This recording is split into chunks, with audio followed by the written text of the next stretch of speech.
Hello, and welcome to week 3. Boy, has it been a week, right? I come to you with so much on my mind, so much on my heart, with all that has occurred over really this past year, over the past few years, and it seems as though it's all come into this past week. As many of you are aware, we had our election this past week, and so a lot of attention and time and the news and the media has all been centered around what has happened as we look to have transitioned into a new set of leadership, beginning with a lot of historical moments that have occurred. So this isn't about whether you believe um, who should have won from Democratic to Republican, or if you're any other um, type, believe in different parties. It's more so about um, the historical aspect that has occurred um, during this 2020 election. So, as you know, this has been a year of so many things that were unexpected and so many different opinions about certain things, and many being brought to a great deal of divide, more so than we ever have before. But I think it's important, again, to not lean to one side, because that is something that is important and valuable to you and your own belief. But I think it is important to approach some of those things that stand out from this. It's probably the highest election with the most votes um, than any other candidates in our history of voting. And so, based on the fact that we had more votes than ever, that's a huge reason why we really need to um, find positive aspects of all that has occurred um, in such a short period of time. Uh, so many votes across both parties, and what that represents for our world moving forward, with so many things that have to be addressed very quickly. Um, COVID being one of them, and the concerns that come with COVID, and how we will better address that. As we recognize each day, the numbers are increasing, and more people are testing positive, and really the concerns across the US as far as hospitalization and being able to have those appropriate supplies necessary to treat those that may have symptoms that need additional care. And so I think this course is right on time in our discussions and in the chapter readings of all that is being discussed, and talking about cultural codes and really that societal context of leadership, and how are we diagnosing those cultural codes and how have they changed over time. And so I think these chapters for week 3 really speak to a lot that is happening in our world today, and how we go about addressing those things, and then how they apply and transition into our careers and our workforces, and working with our colleagues and working with leadership. Many of you are in leadership, and how are you addressing those concerns that may be coming up right now, when we're at a state of concern, uncertainty, distress, anger, hate, all those things. And really approaching from the Cal Baptist University approach, and really from a spiritual and Christian approach, is, God would want us to do everything with love. And so, in all these things and during these times, are we approaching these things with love? And these courses aren't by chance, because many of you are working in the field, or soon to be working in your field of interest. And as you're doing that and transitioning into these leadership positions, you're trying to maneuver in a way that's most conducive to making sure that you are going about it in the way that's most successful, not only for yourself, but for those that you serve and those that you lead. And so I think these discussions and the readings are really important because they really touch on many of those topics that have come to surface most recently, and some that really are being discussed in so many different perspectives. And so allowing an opportunity to really address it from the theory perspective in the books, and then hopefully bringing you some application and practical aspects of how that applies in within our workforce and in our industries. And so for this week, we were to read for week 3, to read chapters 3. And so I'm just going to click into our week 3. As I'm doing that, want to touch on, so I thought it would be easier. Um, I tried to give some feedback in my grading, and boy, let me tell you, I was a little overzealous. I know when I lectured for last week's information, I was speaking to how I really try hard to have everything done by Wednesday. And let me tell you, I do really try hard to have everything reviewed and graded by no later than Wednesday, but there's a lot of work in this class. And so I come to realize with the number of students and the amount of work, it does sometimes cause a little bit more time in grading. But however, I will say I really put forth an effort to make sure that I was grading everyone's work within anywhere from one, no more than 4 days from the time that they submitted it. So um, really we'll continue to do that and take that approach for trying to get through the information as quick as possible, but understanding that there's a lot of work and a lot of students and one person in doing all of that. And so if you could give some grace in those instances where it might be just slightly later than the 3 days as I plan to.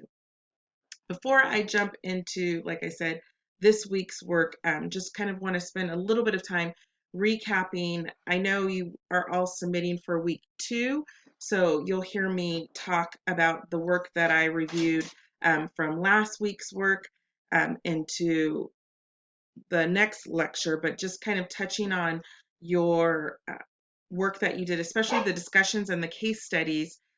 Really important that um, just give an overview of what I found. And I think overall, a lot of great comments, a lot of great points. You were able to capture some of those like very uh, clear examples of where there was question as to how it should be handled.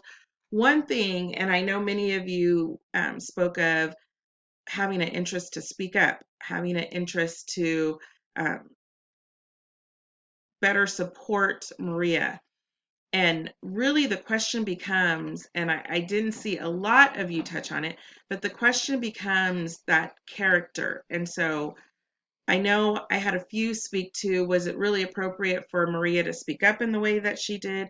Was it really appropriate for the dean to handle it the way that they did? Was it appropriate for Mark's dad to step in the way that he did? And all those things are really up for discussion and can speak to what was inappropriate, was what wasn't, or what should have happened. And I think more times than not, and especially when we look back in past case studies, we'll find that these instances are more common than we would like to imagine. And so, really, how are we handling those situations of where it is a sense of overt racism, or is it truly a sense? I had some of you speak to maybe it was an impression of thinking about being poor, not having anything to do with race. Maybe it was the father asking the dean for a favor, not having anything to do with race. But I think it comes down when you talk about race and respect and what the actual case study was about, is there are so many instances where there's behaviors that occur that are not addressed appropriately, causing an individual to take it on personally and react in a way that causes them to look as though then the person that was inappropriate is now the victim, and causing other adverse outcomes, when we can step back and handle in much more professional settings and addressing in much more professional manners where our voices can be heard. And so I think it's really important to speak to that and kind of wrap up that case study just for a little bit more food for thought in relation to how we approach these situations. And the goal, especially as we move into the discussions of chapter 7 and chapter 3 for this week's reading, but the goal is really, as you as students and you moving into this world of leadership, and if you're already in this world of leadership, having this openness and this flexibility to be able to learn and grow from past experiences and past lived experiences, to know how to better approach in a way that's better meeting the need in a way that has win-win positive results. And so not to call somebody out, not to take away attention from what is trying to be addressed, but doing it in a manner that's most conducive to both parties walking away feeling as though they were heard, and then the most appropriate outcome. And I think the only piece to this case study with Maria is that those things have been said before, and she felt that they had been said to her, and so she felt a right to speak up because she let her emotion get in front of her. And so in doing that, I guess the question becomes, was that the appropriate time? And by doing that, what was the detriment? And so just making sure of the outcomes that occurred from that, her losing her job, right? And so in doing that, is there a better way to approach to still get um, appropriate or better results, but doing it in a manner that does not negate the appropriate attention where it should be, um, for the matter at hand. And so I said appropriate a lot there, but I think it's really important to speak to those behaviors. And I think that's where appropriate keeps coming to surface, because it's that inappropriate versus appropriate, or ineffective versus effective or efficient, even in some instances, however you choose to address it. So just wanted to touch on that piece. Don't want to spend too much time because we're continuing to move forward, and then we'll speak to this week's this week's case study that you're doing as we speak. Many of you are probably working very diligently to get all of the work done and submitted before midnight. And so moving into week 3 and speaking about the watch, listen, and learn segment, there were multiple videos for you to take some time to review, and I think they all bring great information. Code switching was the main topic, and when we talk about cultural codes, um, kind of aligning what that is as we go from the videos and you reviewing that information. And then once you review that, moving into the reading, which is the Chin and Trimble, Chapter 7, Diversity and Leadership, and then moving into the Malinsky Chapter 3, which is the Global Dexterity.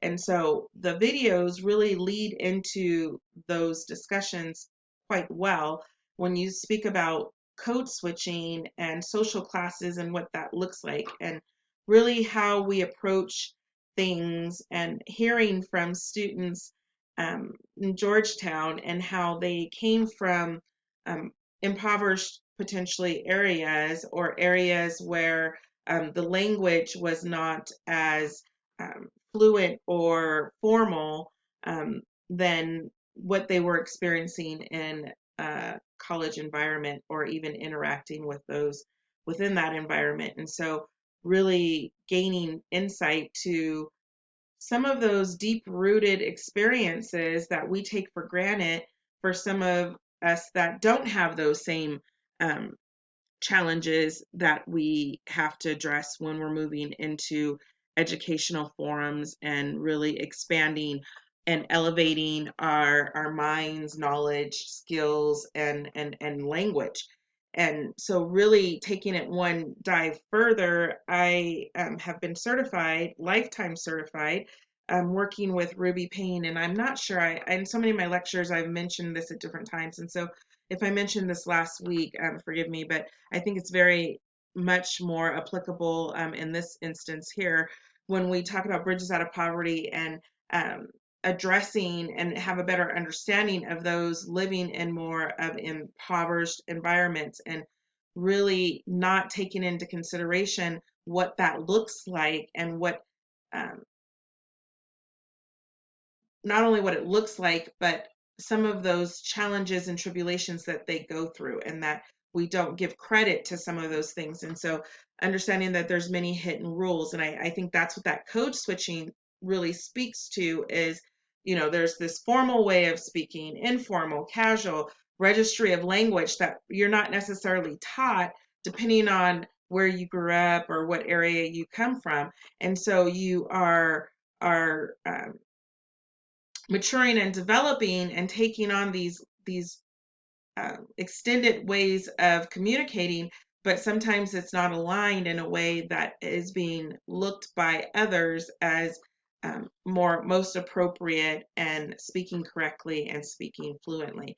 And that leads me to the back to the hidden rules of no one is out there teaching us this information. And so it's really difficult to understand when best to do that code switch.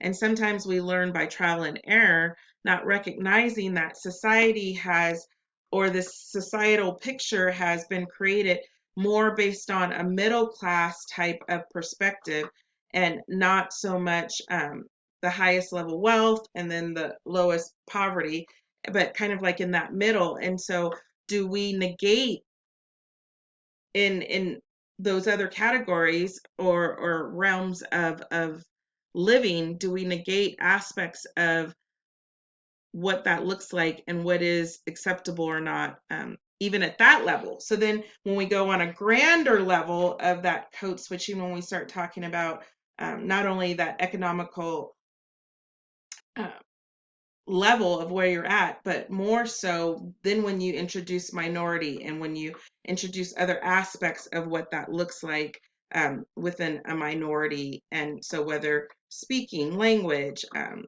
how we look, right? Those first impressions, how we understand. Do we give eye contact? Do we look down when someone's speaking to us? Do we engage in the conversation? And so not having a clear understanding of that leads it to more of that hidden rule that no one or that culture doesn't understand and doesn't truly know the appropriate way of approaching that may then become of what the textbook talks about in chapter 7 of more looking of that in group versus out group, right? And so that in group being conceived or preconceived as um, a white Caucasian male group, right, or a white Anglo-Saxon type of um, visual approach to leadership. And then what does that look like in the real world, right? And so if you're not in that group, then how is that defined as an outgroup? And does that, or should that even exist at this point, right? Because when we talk about our world and America being thought of as a melting pot. So I just remember growing up, um, I was taught that we were to love everyone and that we were not supposed to only have friends in one set of that looked like me um, or talked like me, right? It was supposed to be very diverse. Now, my circumstances slightly different based on the fact that I went to private school and I had a very diverse group of individuals that I interacted with. But when you talk about individuals that may have lived in areas where the majority of the students that they went to school with looked like them, or in their communities, the majority of the people looked like them, whether it was whatever type of group. I think we sell ourselves short in understanding and having more of a broad view of what that looks like, and then recognizing that those experiences stick with us, right? And so if we give grace to those that we come in contact with, or those that we work with on teams, to understand that it might not always be the same how I think, how I approach things, but allowing everybody to be heard allows for those opportunities to grow and build awareness and approach things to be the best they possibly can be, and not just narrow minded in how we approach things. And so when you think about everything in our world, technology, the way things move so quickly now, how so many things have merged together. And when you talk about going back to that American melting pot and really embracing that and opening and welcoming individuals to come into our so-called melting pot of the United States. And then now all of a sudden a shift, and then it flipping and changing, and now the focus being really put on those same people that we welcome now being considered illegal, right? And illegal immigrants, which is horrible in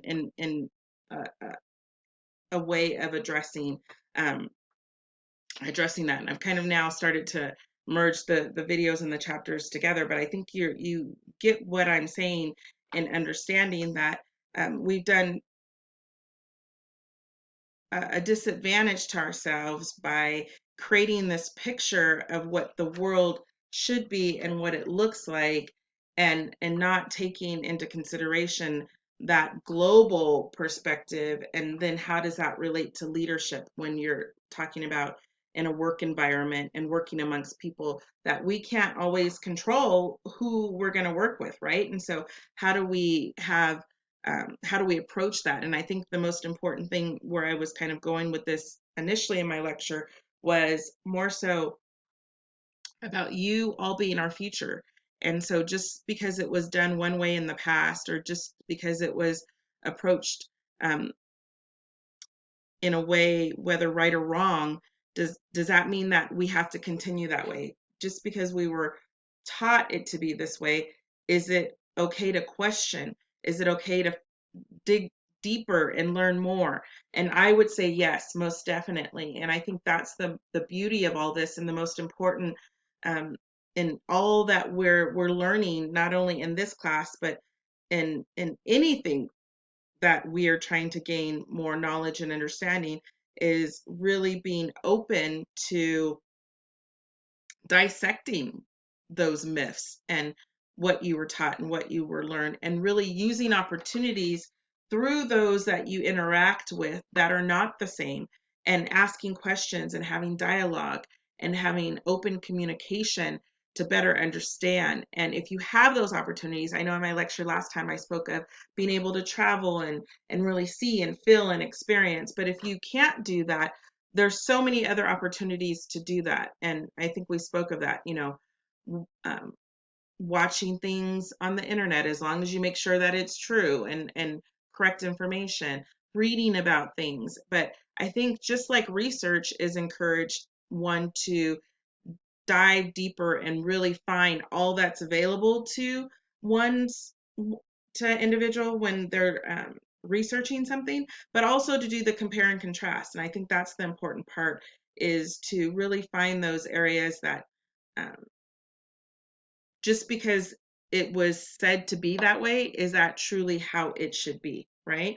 And so what do I mean by that? And I think when we start to realize that everybody has a story, everybody has history, everybody has lived experiences, and if we try to put ourselves in that person's shoes, only then are we better able to understand. And so when you look at this from a perspective of love one another the way you would want yourself to be loved, right? And I'm not saying that specific to the prayer, but just in general. So how do we do that, right? How do we address and meet all of these judgments and biases, implicit biases? And it even goes deeper into the textbook, talking about feminine versus masculine and what that looks like, and how from a feminine perspective, things that have to be balanced, and the approach that has to be taken to not come off too strong but not come off too weak, not to have too much emotion but to have just enough. Then how do you balance that across the board when you're expected maybe even to carry some of those additional loads at home? So getting at home, maybe getting up in the middle of the night with your taking care of your family, but then still having to be up early in the morning and still manage those things that you would have to do within your career as well. And so, do we give any value to that, right? And to those individuals, or do we put them in a box and then expect it to be a certain way? And what I loved the book, Diversity and Leadership, and really I hope that you're taking the time to really review the chapters and read and really get down to the information that's being shared, because it is so very valuable, and it really drives home when you talk about credibility, when you talk about racism and discrimination and what that looks like from the perspective of that credibility. And so really speaking to having a better understanding of those that you are leading, right?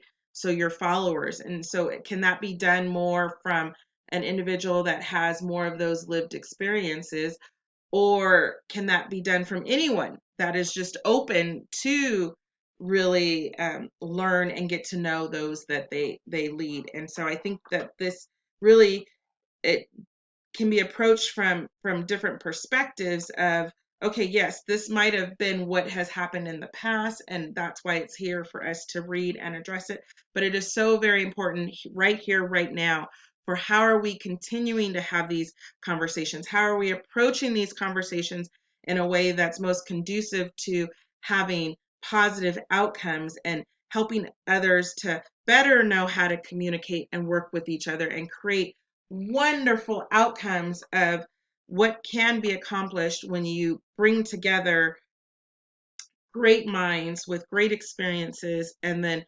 massage that in a way that you get this ultimate great result.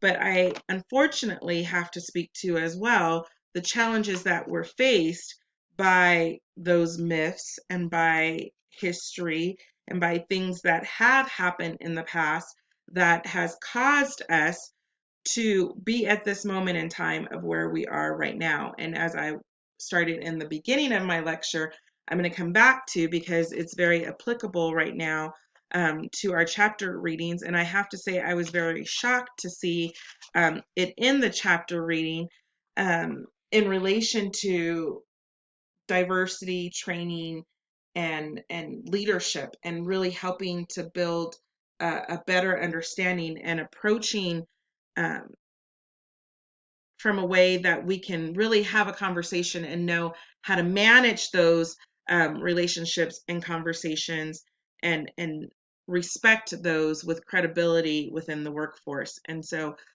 I love how in the textbook it spoke of Moodian spoke of golden dilemmas, and it spoke of four approaches. So recognition. So how competent are you? Recognizing whether you're competent or not in diversity and building your awareness in that. Do you have respect? How are we respecting or respectful of those differences?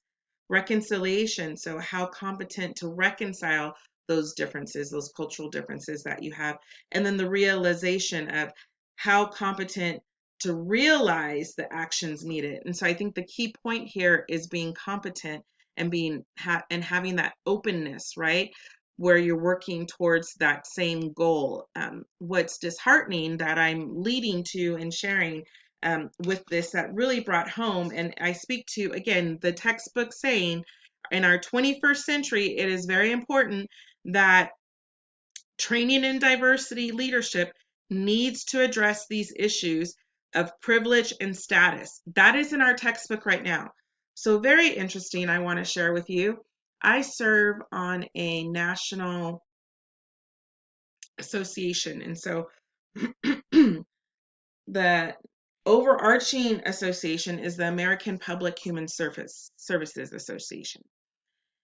And I am an affiliate and partner with that association, and I serve as the chair for an executive advisory council for the National Staff Development and Training Association. And so, in serving on this national association, I've had an opportunity to work with amazing professionals, talented professionals in education and public sector, human and health and human social services, and bringing technology and virtual training and simulation and just performance evaluation and workforce development, all these things that come in relation to these. And I've seen the positive aspects of what it has done for our workforce in bringing more information from those that have the skill set and the expertise. But it is very disheartening to find out, being part of this association, and I'm so thankful to be a part of this association, that our current president, now not our new elected president, but our current president, signed without bringing attention, and I'm sure many of you were not aware of this, on the day before a holiday, first issued um, a reminder. So it wasn't necessarily the executive order as of yet, it was a reminder that there was a need to combat race and moving away from the idea that there's discussions of diversity, there's discussions of white privilege, and that needed to cease and desist, that there was no funding that should go towards that, and that this was something that organizations were falsely speaking to, and that they needed to be reminded that federal funding was used for these type of things and should not be. Well, shortly after that, then it became an actual executive order stating that no funds could go, not any funding or time from grants, from state agencies, anyone that was receiving federal funding had to cease and desist any of this training. And so any training in diversity, equity, and inclusion had to stop. So this shows a disconnect between what we are trying to build awareness and grow with an openness towards equity and fairness when the highest level of leadership is telling us that's not important.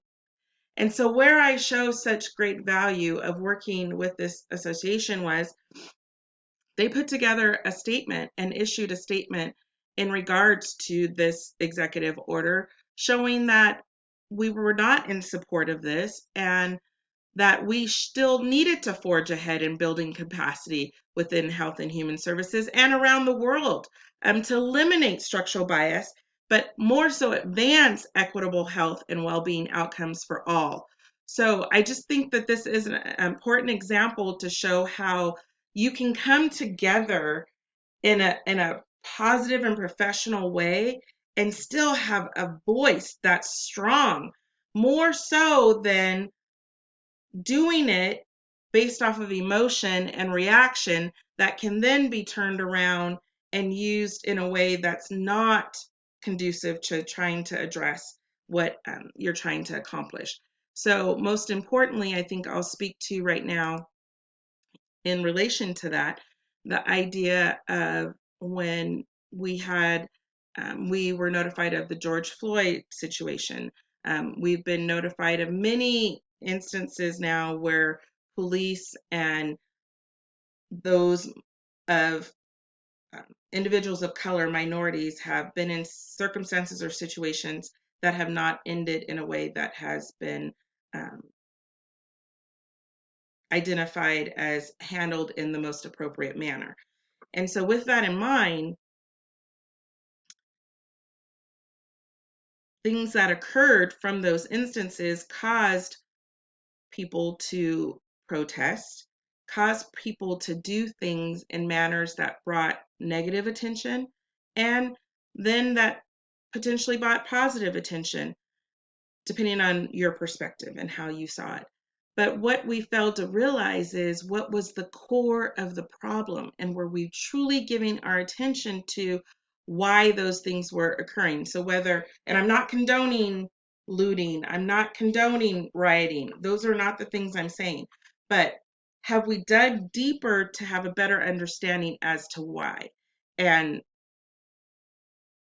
does it become where you're so outraged, where there is nothing more that makes you feel as though you need to not go out there and do these things? And I'm not making them right or wrong, but have we thought about it from the perspective of how deep rooted is the pain? How deep rooted is the suffering? How deep rooted is the mindset? And are we trying to address those things, or are we band-aiding it in a way and then so surprised when we get some of those outbursts or responses that were not expected? And so I think that letter, if nothing else, shows a way of trying to have a voice, and then having a voice in numbers that can truly make a potential opportunity to bring change without allowing um, the finger to be put on it to say, oh, you did something bad, or look at how you acted, and then turn the attention to that rather than what we're trying to leave the give the message for. So that was a lot said. I hope it all makes sense in how I'm saying it, but I think the chapter readings will bring it all together. I do want to touch on another important aspect of the chapter reading, and it really comes down to in the chapter 3, the global um, dexterity.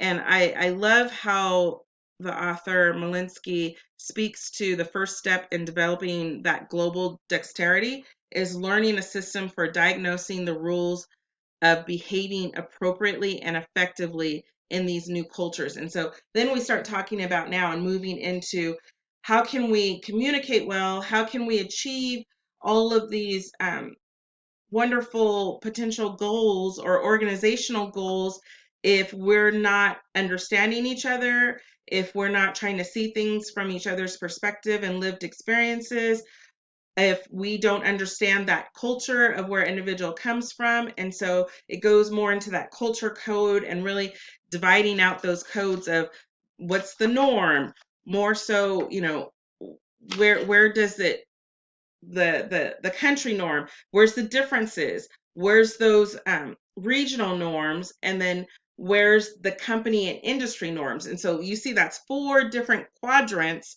of understanding a code. And so I love how Malinsky broke it down to 6 areas, and those 6 areas could really like make or break, right? So the 6 areas from directness, like how direct, how straightforward are you expected to communicate? Enthusiasm, are you supposed to be overly enthusiastic or emotional, or are you supposed to can can keep yourself contained? Formality, are there differences in how the respect is expected and how you display and interact? Assertiveness, do you come off strong, or are you supposed to be more subdued? Self promotion, do you promote yourself in how you engage? For some, India, that was in the video as well, like not open to those. And in the book, readings as text readings as well, not open to promoting themselves, right? That's not common for them in their culture. But here in America, that's something you got to have your elevator pitch. If you get in an elevator, if you come across someone that you have that opportunity to share and promote yourself. And then the last one, personal disclosure. And so, to what extent do you share personal and private information? For some countries, that is rude and disrespectful. For others, they love and have an openness for it, right? Because sharing is caring, right? And so, I love how that was approached in the chapter, but I challenge you because it also flips it to say these are those 6 dimensions of that cultural code that you should be asking yourself. So when you're interacting with others, when you're working with an organization or coming into a new organization with individuals from different cultures that you're not sure about, when you're working and interacting with diverse groups, it just really gives you a guide to really stop and question, because oftentimes we're not, oftentimes more times than not, things are said and the person does not really have ill intent behind them. They just don't know that they shouldn't have said that. And I think that's where it switches from being overt to being very, very specific with intent, and really being able to differentiate from those. And so being open to what can you learn, um, what do you already know, do you know about the that region, what do you know about the people, is it true, is it a myth, do you have to do more research, compare and contrast to get to the root of what it should be? But really, what should that look like, and what does that truly represent? And then being open to just say, you know what, I didn't know, I'm sorry, now I know, I have grown, and I will approach this differently now in the future with the new added value. So I spoke to already your watch, listen, and learn, but this is where the videos will be, as you know, and you'll have an opportunity to review each of those that will enhance your learning. And then from there, you will have an opportunity. This one's kind of being a little weird for me. Have an opportunity after you do your reading. That's where you are intended to do your text response, your reading response.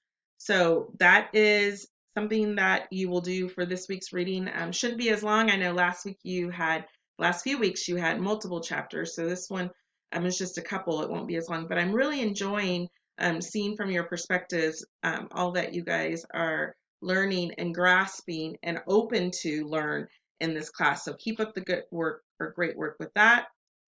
You do have an assignment that's coming.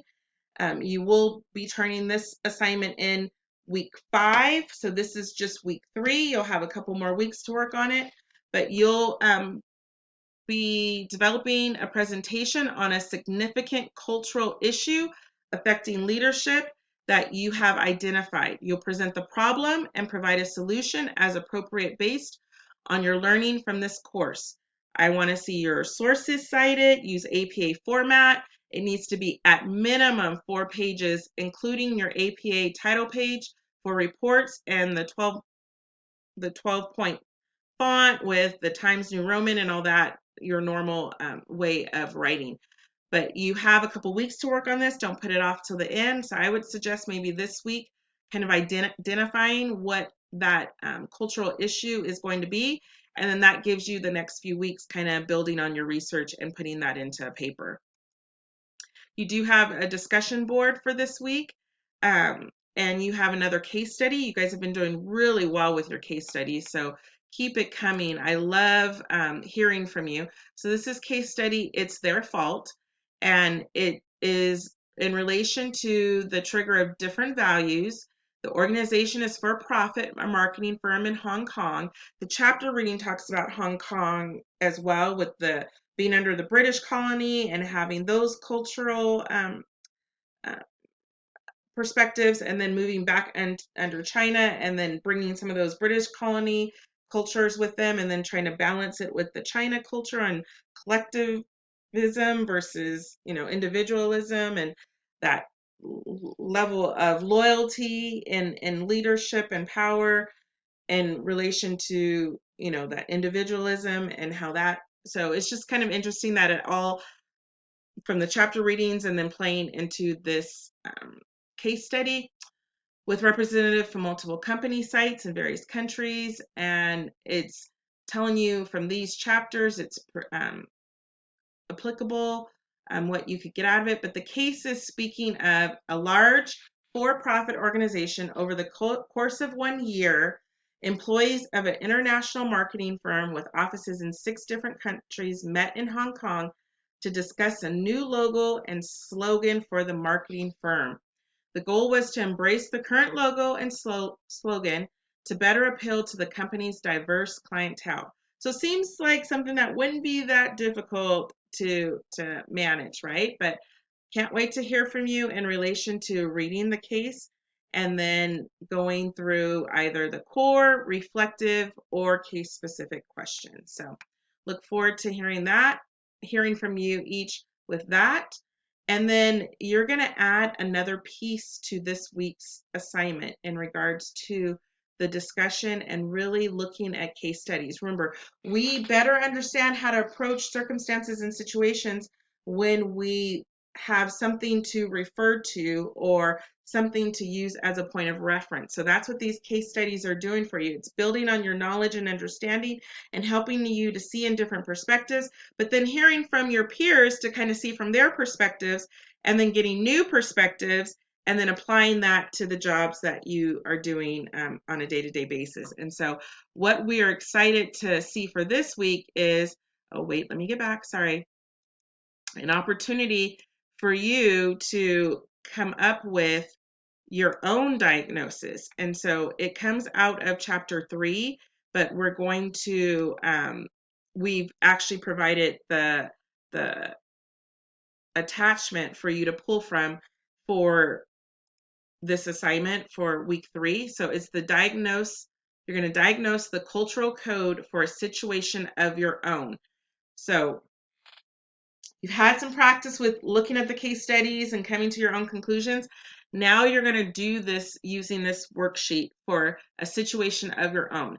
It's time to apply the ideas presented in this chapter to help diagnose the cultural rules in a situation of your choosing. So you get to choose what it is. Here you're going to express what the situation is, and then you're going to use, remember from those things I spoke about, those 6 uh, dimensions of cultural code. So directness here, enthusiasm, formality, assertiveness, self-promotion, and personal disclosure. And you're going to look at it from multiple cultural codes. So if it was in relation to your native culture, what would that look like? If it was in relation to a new culture, what would that look like? Remember, this is your own circumstance that you're coming up with, and it gives you an opportunity to have some safe space to really analyze and really look at what that would be. And then come back and ask yourself those same questions that we talked about from that chapter 3, where it tells you really ask yourself from those perspectives, what do you need to do to adjust it to balance that out? And so I really, really am excited about this assignment for each of you. And I look forward to the opportunity to hear from you and identify what those situations are that you've picked on your own. So excited to hear. Can't wait to see it.